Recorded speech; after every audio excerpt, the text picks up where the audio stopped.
एक चीज़ हो, जैसे हम मान लो कि हम मैसेज खोले तो बस मैसेज खोले, एक आदमी को हम मैसेज करें तो ये नहीं है कि सब आदमी को मैसेज चल जाए। अब एक आदमी को हम आई लव यू लिख के भेज दिए, अब सारे ग्रुप में सबको चला जाए आई लव यू लिख के, गड़बड़ा जाएगा काम ना। तो वो मोबाइल का फंक्शनिंग जो है वो ठीक नहीं है। बात समझ में आ रहा है?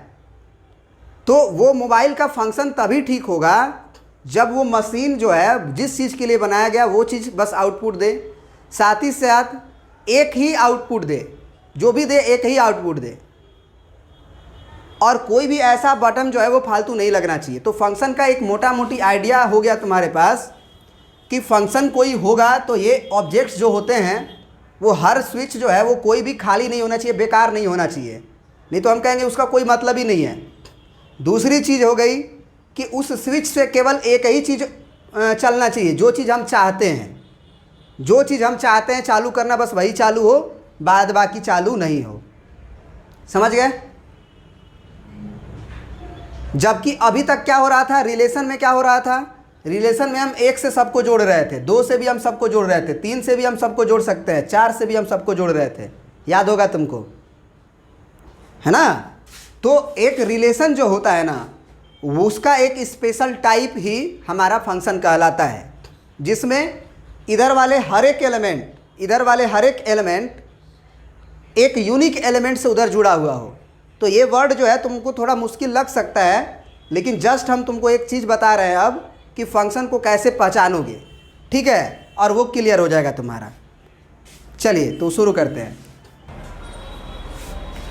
अब देखो, फंक्शन को समझने के लिए बस ये समझना, बहुत आसान सा लैंग्वेज यूज कर रहे हैं और बहुत मज़ा आने वाला है। जैसे रिलेशन जो होता है, रिलेशन तो संबंध तो बहुत लोगों का हो सकता है एक दूसरे से, लेकिन फंक्शन होने के लिए अगर मान लो तुमको बताना है कि अगर ये फंक्शन लिखा हुआ है A to B, फंक्शन क्या लिखा हुआ है A to B, उसी तरह से तुम देखे होगे कि तुम्हारा रिलेशन भी लिखा हुआ होता था A to B। तो उसके अंदर ऑर्डर पेयर होते थे जिसमें एक एलिमेंट A के मिलते थे और एक एलिमेंट B के होते थे, तो relation from A to B कहा जाता था। लेकिन फंक्शन में क्या है कि फंक्शन में तुम A वाला जो एलिमेंट है तुम्हारा, जो A to B होता है उसमें A वाला एलिमेंट है उसको तुम सन मान लेना, और इसको जो B वाले एलिमेंट को है वो फादर मान लेना। बहुत मज़ा आने वाला है। सन मान लिए किसके एलिमेंट को, A वाले एलिमेंट को, और फादर मान लिए B वाले एलिमेंट को। अब तुम इसको ऑब्जर्व करके बताओ कि क्या ये फंक्शन होगा। तो इसको ऐसे ऑब्जर्व करते हैं, ऑब्जर्व करते कैसे उसको देखो। A एक ऐसा सन है जिसके एक पिता M है, B एक ऐसा पुत्र है जिसके दो पिता हैं, एक N भी है और एक O भी है। क्या तुम्हें लग रहा है ऐसा होगा? B एक ऐसा पुत्र है, एक ऐसा बच्चा है जिसके दो पिता हैं, M भी है और O भी है, N भी है और O भी है। ऐसा हो सकता है? अरे बोलो।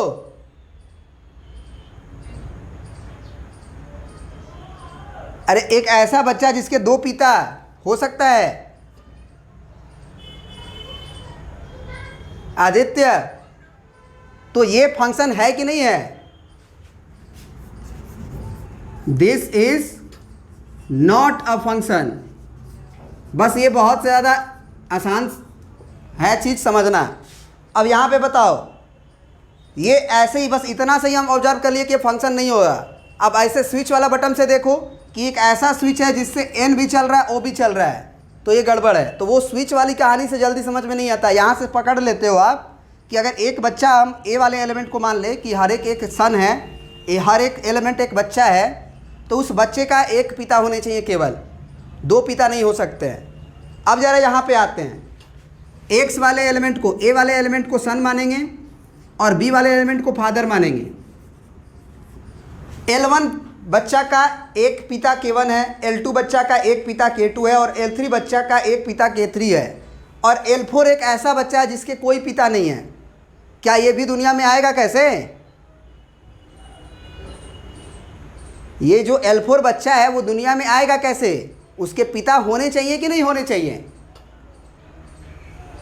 होने चाहिए। तो ये भी एक फंक्शन नहीं है। तो फंक्शन में आपको इस तरह से इसको बताया जाएगा कि ए के अंदर कोई भी एलिमेंट बचना नहीं चाहिए जो किसी न किसी से उधर जुड़ा ना हो। अगर उधर किसी न किसी से जुड़ा हुआ होगा तभी वो फंक्शन हो सकता है। यानी कि ए का सारा एलिमेंट उधर जुड़ा होना चाहिए। उसका यही लॉजिक है कि एक ऐसा बच्चा मिल गया हमको जिसका पिता है ही नहीं, तो ऐसा दुनिया में थोड़ी हो सकता है, तो ये भी फंक्शन नहीं है। This is not a function. इस पे आते हैं, क्या ये संभव है? L1 बच्चा है जो है, हम हमेशा बोलते हैं ए को मान लो सन और बी को मान लो फादर। L1 बच्चा है, इसके एक पिता Y1 है। L2 बच्चा है, उनका भी एक ही पिता Y1 है। ऐसा संभव है? दो बच्चा जिसके एक ही पिता हो सकता है। दो बच्चा रमेश और महेश हो सकते हैं जिनके एक ही पिता क्या हो? गणेश हो। अब L3 एक बच्चा है जिसके एक पिता Y3 है, ठीक है। L4 एक बच्चा है जिसके एक पिता Y4 है, वो भी ठीक है।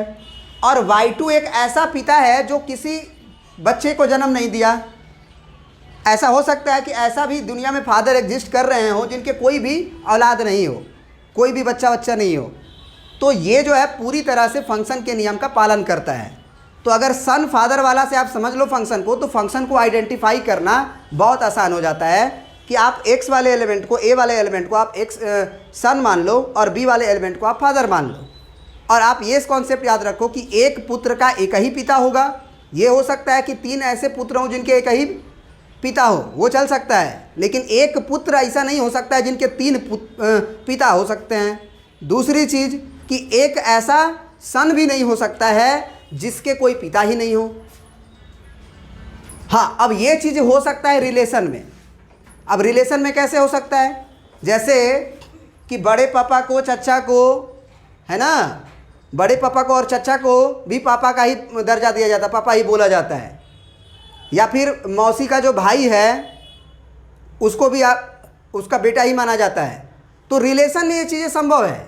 तो इसीलिए बोला जाता है कि रिलेशन जो है ना वो बड़ा चीज़ है। रिलेशन में सब कुछ हो सकता है, लेकिन फंक्शन में ये चीज़ नहीं हो सकता है। समझ रहे हो बात को? तो ये चीज़ को अगर हम बोले कि एक पिता के दो पुत्र, एक पुत्र के दो पिता, ये रिलेशन में संभव है लेकिन फंक्शन में संभव नहीं है।